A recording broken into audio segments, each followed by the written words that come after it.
his first struggle wasn't in a combat zone overseas. His first battle was at home, in what you might call the fight for the right to fight. Can you take us back to what motivated you to get into the Air Corps? All my life I'd wanted to fly.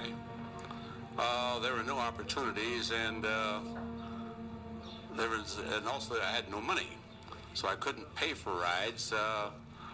But fortunately, or unfortunately, World War II came along, and there were opportunities to go into the service as a flyer rather than as an infantryman, for example. And I took that opportunity. Prior to that time, and this is 1942, there had been no blacks in aviation in the U.S. Army, Navy, Air Corps, whatever. But anyhow, they set up a school down in Tuskegee, Alabama, which is a very, very small town, the backwoods of Alabama. And they called this thing an experiment.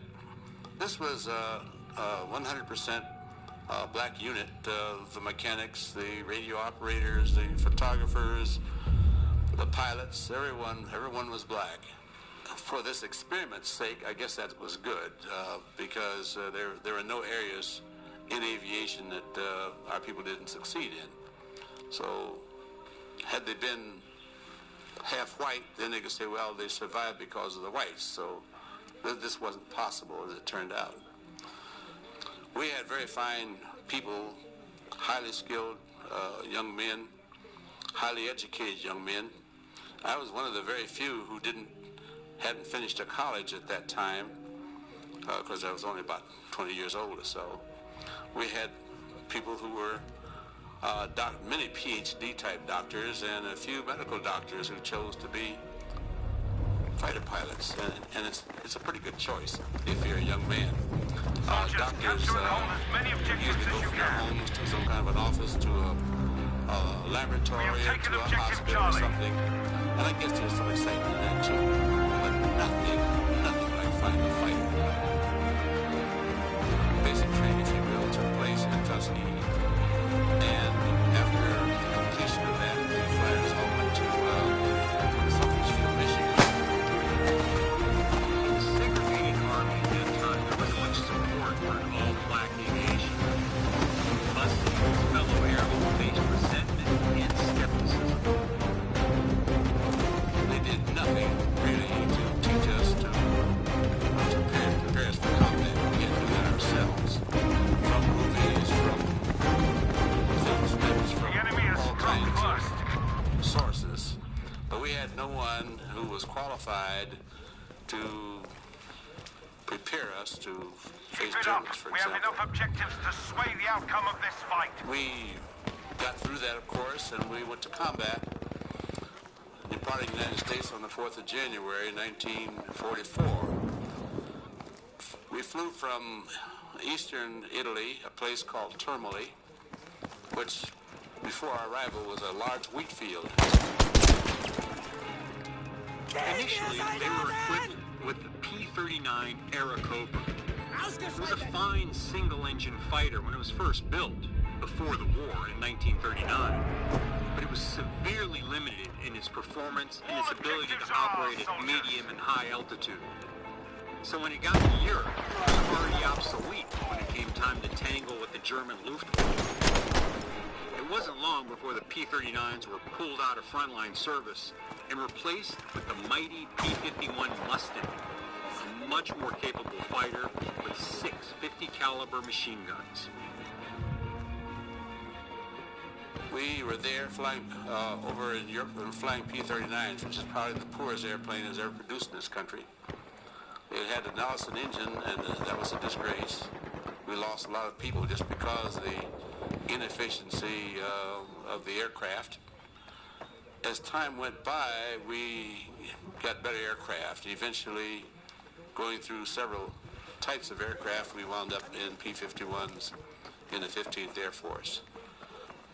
The P-51 was a fine airplane. It weighed about 9,500 pounds, as I recall. It had 6 forward-firing machine guns. It had a large air scoop under the belly, which made it distinctive view. This airplane had a wonderful engine in it as opposed to the Allison, other inline airplanes. And this was a Rolls-Royce engine, and it sounded like a sewing machine, a beautifully machined engine. And my memory tells me that we took off turning up about 30,000 RPM, which for an aircraft engine is really running fast. And I think we had about 70 inches of manifold pressure, and that's a whole lot of boost.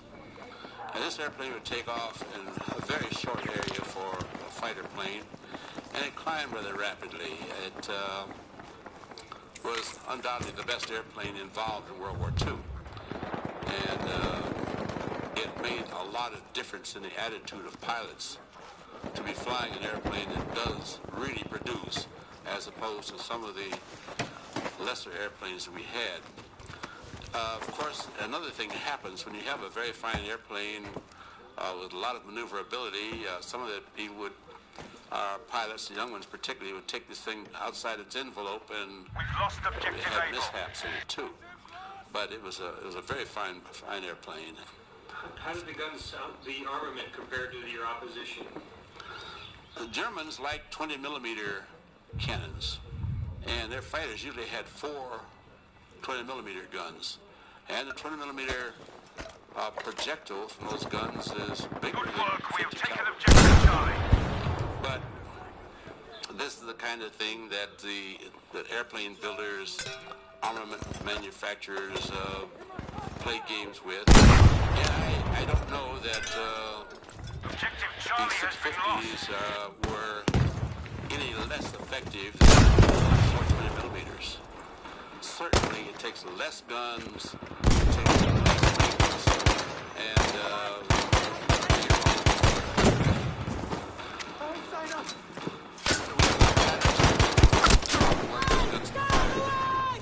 not the cyclic rate, but every pilot was Halfway able to there, have the and we're option winning this. of having his airplane bore-sighted to suit him.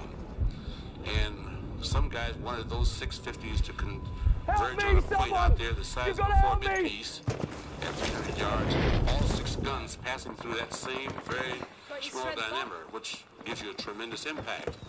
Other guys wanted the outside guns to reach out Good work. Objective Able to taken. 350 yards, and his middle guns at 3 1/4, and his inside guns maybe as close as 250 yards, which gave him a long cone of fire. And pilots, like everybody else, have these individual things that they like. I don't know. I have no idea which are best. And then some guys would change it from time to time. Which did you favor? I like to have more passing to a little see. At that time, it was a Cadillac fighters. There's a lot of limitations in that statement. For example, you could only fly a B-51 up to about, well, a little better than 30,000 feet. Not over 35, though. But Focke-Wulf would go up to 40, 45. The problem there is if you locked yourself onto him and he started climbing, at some point in time, you have to disengage. And when you disengage him, you just turned your behind to him and he's going to blow you out of the sky. The reverse is also true. We cruised at about the same speeds they did, but we could dive faster, which means very simply Taken that objective you Charlie, had soldiers. a youngster there who had become engaged, a young German that is, and if he chose to break off, he was going to die before he got home. He couldn't possibly elude American fighters. And I remember one occasion that as the war wore on and Ploesti oil fields had been destroyed, the Germans were hard pressed to put up significant sorties. And I remember once that I saw a German fighter diving through our formation, and he was followed by 12 P-38s. It's like they're all hanging on a string. And I don't know for a fact, but I'm sure this Almost kid there. would We're get doing home. well.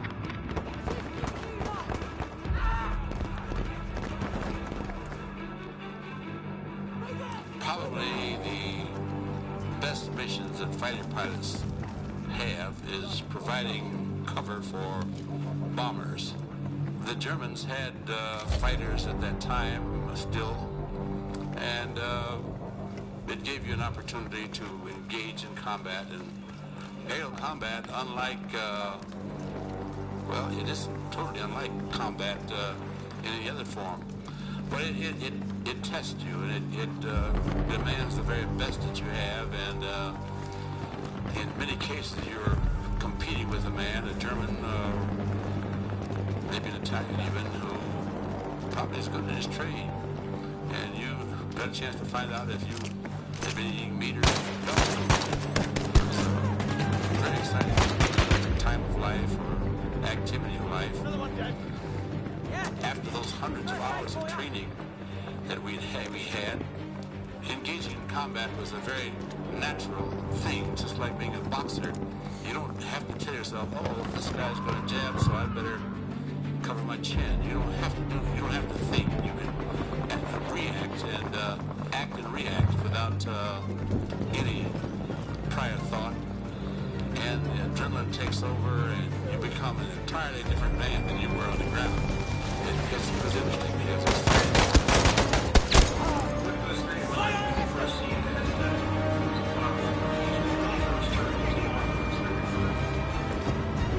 it's time to fight, and you've got to produce or die, and there's not much margin between the two.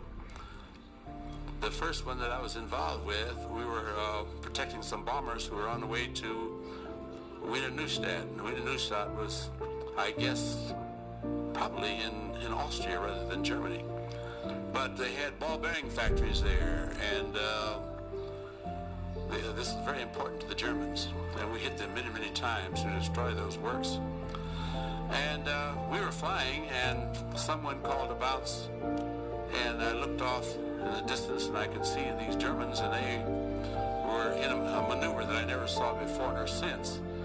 And they were flying a continuous loop up through a bomber formation, and as they went up, they were putting bullets right into the bellies of these bombers. And bombers were reacting as bombers do. They were blowing, destructing, and when the mission was passed to me, I made a move on it. There were 4 of us in a flight. We dropped our tanks and wing tanks, and as we moved in, we just separated, and each of us took off behind one of the Germans, and he went up, we went up. And when you are maneuvering and not being aware that there's someone on your tail, you're pretty vulnerable. And I guess we got all 4 of them. I don't know how many bombers they had shot down before we engaged them. This thing worked out this way. Bombers left their bases hours before we did, because they flew perhaps at 150 miles an hour, and we flew something around 250 miles an hour. We'd see them flying overhead, and we'd have a point of rendezvous with them, and we took off independent of them, and at that point in the sky, 500 miles away or whatever, we joined them, and our commander would advise them that we were the covering force, and we were coming up from their rear, so they knew who was approaching them, so there was no occasion for mistakes. And we just came in, and of course, in order to stay with the bombers, we were flying 150 miles an hour, and we were flying 250 or thereabouts, but we couldn't slow down to their speed, because then we couldn't react to German fighters, for example. So we flew in wide S-turns back and forth across the bomber formation. And as we moved up on them, they were already under attack by a force of Germans, and I don't know how many, maybe 10 or 12, maybe a squadron's hard to say. I think we shot them all down on that occasion.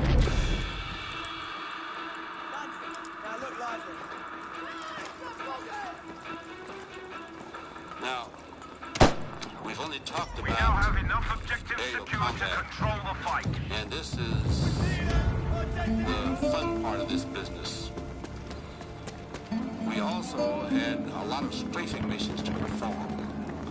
And this meant on airfields, for example, we shot and destroyed 84 airplanes at Belgrade one morning. When you have to attack an airfield, you're talking about attacking a fortress, because the gunners in their placement had nothing in the world to do but wait until they were under attack by an American force. And they practiced. And they would start firing when we were on the way in. And by the time we got to the point that we were shooting at the airfields on the ground, the fire to fly through. Some of us didn't make it. It finally got so bad that I remember one morning that we went down to a briefing, and there was a curtain across there always was a curtain across the outline of the mission. And they pulled that curtain, and one kid just rolled off his stool. He'd been on so many of these things, and he could see the longevity, but ground missions, we dive bombed in those days. That's terrible stuff, as opposed to what they were doing in Baghdad, which was a joke compared to the bombs. Did some thinking, the pilot did some thinking, and put it all together, and they were a destructive force. We didn't have that luxury at all. We did everything by eyeball, and the eyeball just isn't as effective as electronics. It just isn't there. The ground war was a tough one for us, whether we were strafing or dive bombing. Either way, it was Losing objective Baker. And then, of course, the Germans like to play games, and they'd build a shack and fill it full of demolitions near a railroad station. And our guys would see these things, and one of them would make a pass on this thing. And when you fired on this darn thing, it would blow up. It blew up by the time that you were passing over it. This kind of hard on B-51 is Grenade for him! this kind of bombardment. Demolition. Objective Charlie is now ours. This was designed to sort of curtail some of our desire to attack their destinations. But I don't think it ever did.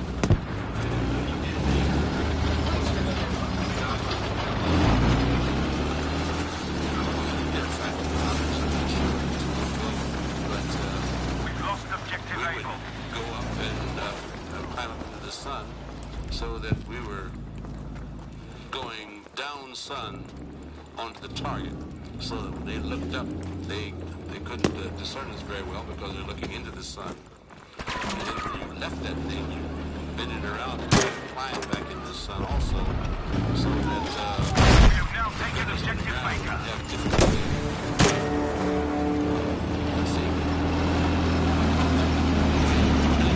experiences. We had two people and they shot down a German destroyer. We didn't get to see. They just had to fire into it, and I guess they hit a magazine or something, and the whole thing went up.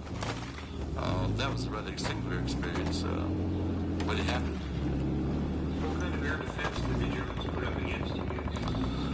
They were after bombers. The fighters were of no significance to them at all. Be aware that objective Charlie has been lost. And they had 1,900 guns there.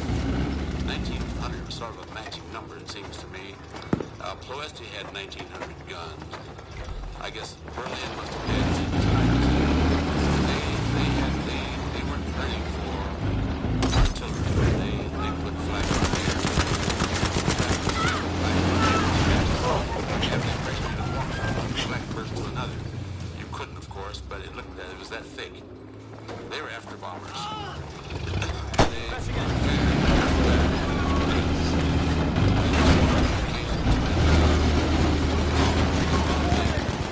Just in the time the bomb they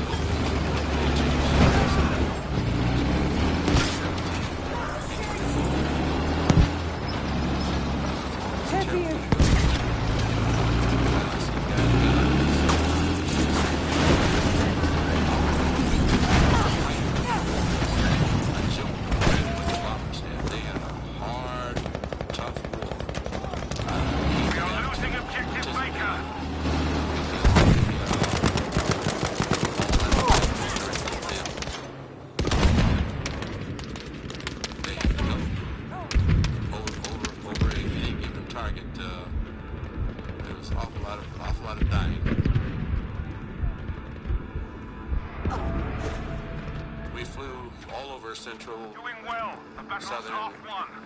and the near end of Eastern Europe as well. We flew missions to places as far away from us as Berlin, Krakow, over in Poland, and some missions were so far from our base that we couldn't return. All And we had objectives an are ours. arrangement to take a few down in Russia, and that would allow us to fly back We home. routed them! Keep the We position down! flew some 250 individual missions, providing top cover for bombers. But we never lost a bomber in that process, and no other fighter group in the world can boast the same. What unit was this? What were the... This was the 332nd Fighter Group, and the group consisted of the 99th Fighter Squadron, the 100th Fighter Squadron, the 301st Fighter Squadron, and the 302nd Fighter Squadron. It was an exciting time, an exciting war for very, very young men. I'm no longer one of them, but it was exciting for sure. Now, how long were you overseas? Soldiers, objective Charlie has I been was lost. overseas a year and a month or so. When I came back, as with most of the fellows and fighters, we became instructors back at Tuskegee. And we were very proud, very happy to be able to do this because we had been to combat. We We had have almost fought won this. Don't let up. bad, and we fared well.